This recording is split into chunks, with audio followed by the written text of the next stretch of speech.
So for instance, when I was 16, I went to Oxford Hall College, and what that did, that allowed me, it was sort of, in a way, it was half an apprenticeship, because it allowed me to box. I was a young amateur boxer who then wanted to look to take it further, sort of boxing internationally as an amateur, but also eventually mould myself into being a professional boxer one day.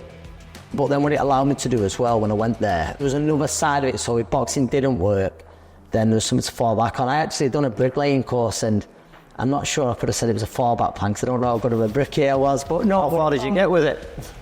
Level 1, I think level 2, I don't really know if I passed level 2, but I don't know if I failed it, so I'm just going to say, yeah. Well, there's transferable skills if you need to go back to cladding. The brickwork and cladding can be fairly similar, Yes. so we might be able to give you something to No, let me know, I'll tweet you after it. But but what I'm saying is now, so, but you're offering young people, young boxers now, possibly. Absolutely. Similar to me, but it'll be something that you could take much further. Yeah. Well, I think there's two things with it, really. I think that what we certainly see is somebody that's got the dedication to be an amateur boxer, that dedication to training, and that dedication and commitment. Yeah. If we can also say, you can do that, but then we can also give you something to fall back on, and we'll do that training, and we can be flexible around that. So if we can, give somebody the opportunity to have a backup plan, but then hopefully make it as a boxer, well, that would be brilliant. If we've given them that stability and backup plan to then really, excel and achieve what they want, that would be great.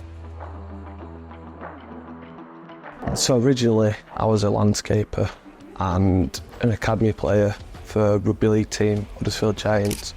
That didn't work out, so I thought I needed a long-term career, something I can properly do long-term, and that's what I thought FK could do, yeah.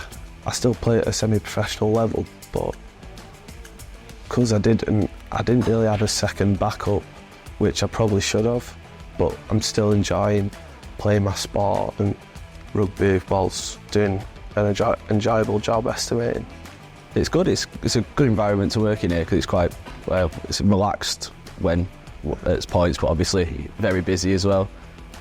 So bit of both, but it's a good environment to work in here. On site, it's a bit more intense, because obviously it's people, main contractors, external, outside of FK, asking you questions. Where here, you get a bit more of an office environment. There's people around you who also work at FK. You can obviously ask for advice and stuff. So you kind of got more people to help you here rather than being put on the spot on site. If people really want to study more, with the sort of apprenticeship degrees that were all coming out, they could then go to university and get a degree. So we've got a girl, Rajni, that works in our procurement department doing a degree at the moment in procurement.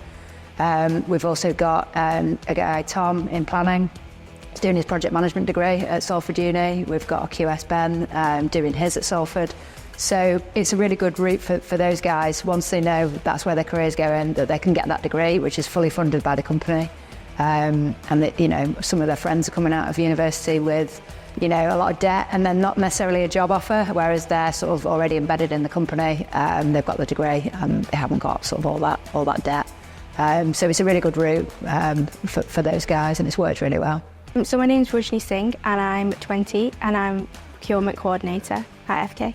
I think there's just as many opportunities as there is for guys now, and I don't really think it's as divided between male and female. I think there is really inclusive, and one of the best things is that FK are funding my degree as well, so no student loans as well, so that's perfect.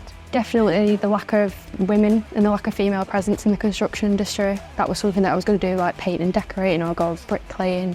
Something a male-dominated industry to prove that girls my age, or even lads my age, there's a lack of it and lack of a pathway for them to go into it, which is why FK is great, because they've obviously got the apprenticeship scheme, an easy way to come into the construction industry. I guess we try and do a lot of the other stuff where there's that continuing development, just because they finish their apprenticeship, we then don't stop training them. We've got our own internal training academy now. We've got a future leaders training course that we put people on. We're always trying to do that. We try and make it a nice place to work. We try and offer sort of all the benefits, and we're constantly sort of looking out in the market, other companies, to see what they're offering and making sure that our offering is quite good. I'm told it is, so, but yeah, you're going to lose a few, but hopefully we make it a nice place and we get to keep the good ones.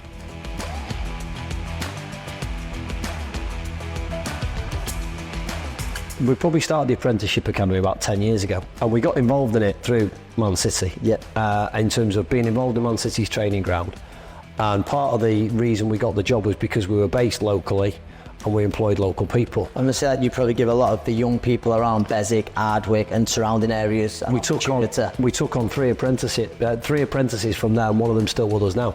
So that was sort of the test case for us all to see how it actually worked in reality. We've got this programme, we're invested in it, we believe in it, and that's why we're trying to reinvent it. You know, we've sort of gone through school leavers, we've gone through degree apprenticeships. We're now going to look for something different, and I think we've got to try and keep innovating and keep changing how we do things to keep trying to bring people into the industry, because it's a specialism, as I said.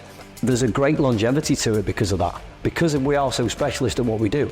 If you are trained into this, then you are one of the few in the country that understands it and gets that. So it's a lifetime, So it's a great opportunity. You know, we're only as good as the people we employ.